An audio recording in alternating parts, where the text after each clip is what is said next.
সবাইকে হাই বলো, এই যে হাই বলো, hi. Hello, good morning. Basically most of the time আমার বাসায় আমার সকাল হয় বেলা 11টা-12টার দিকে, and it was a Friday. So সকালে বাবু উঠেছিল প্রায় 7টা-8টার দিকে, তখন আমি ওকে আম্মুর কাছে দিয়ে আরও একটু ঘুমিয়ে নিয়েছিলাম পরে।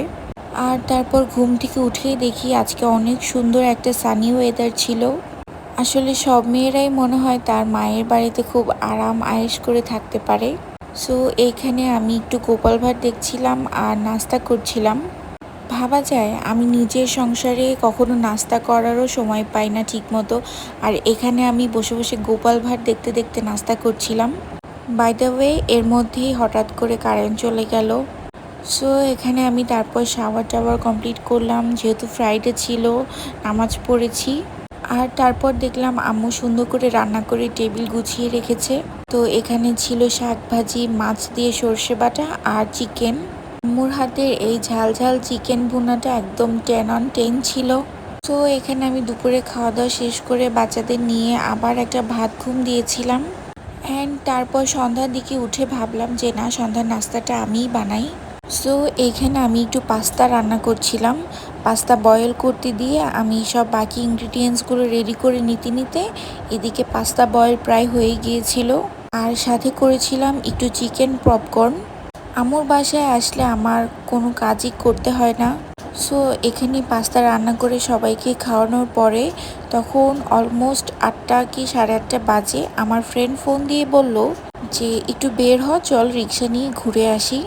তো আমরা ঘুরতে ঘুরতে এখানে এসে দেখলাম যে স্টেডিয়ামের এখানে বৃক্ষ মেলা চলছে। আর একদমই আমার আইডিয়ার বাইরে ছিল যে এখানে মেলা হচ্ছে। ও যদি আমাকে একবার বলতো যে আমরা মেলায় যাচ্ছি, সো আমি আরও দিনের বেলা আসা ট্রাই করতাম। ট্রাস্ট মি, এখানে এত কম দামে এত সুন্দর সুন্দর গাছ পাওয়া যাচ্ছিল। আর অ্যাজ এ প্ল্যান্ট লাভার আমার তো খুবই ভালো লেগেছে। যদিও একটু মশা ছিল, আমি চেষ্টা করছিলাম দ্রুত এখান থেকে বের হয়ে যাবার। যেহেতু বাবুকে নিয়ে গিয়েছিলাম, সো আমি খুব একটা ভালো করে ভিডিও করতে পারি নাই। আর এইখানে দেখো আমি কি পেয়েছি। আমি এত কম দামে মনস্টেরা গাছটা নিতে পেরেছি যা বলার বাইরে। ঢাকায় তো এই গাছগুলোর দাম প্রায় 3-4 হাজার টাকাও চেয়ে বসে অনেক সময়। বাট গেস হোয়াট, আমি কত টাকা দিয়ে নিয়েছি। এখানে আমি এত কম টাকায় গাছটা নিতে পেরে এত খুশি হয়ে গিয়েছিলাম। তো ঋতু এখানে আমার ভিডিও করছিল, আর আমরা দুইজন দুইটা মনস্টারে নিয়েছিলাম। আর যেহেতু আমাদের দুজনের সাথেই ছোট বেবি ছিল, সো আমরা খুব একটা বেশি গাছ কিনতে পারিনি।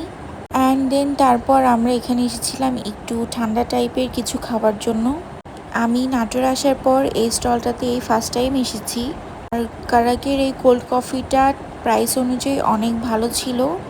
সো আজকের ব্লগ এ পর্যন্তই। থ্যাংকস ফর ওয়াচিং অ্যান্ড আল্লাহ হাফেজ।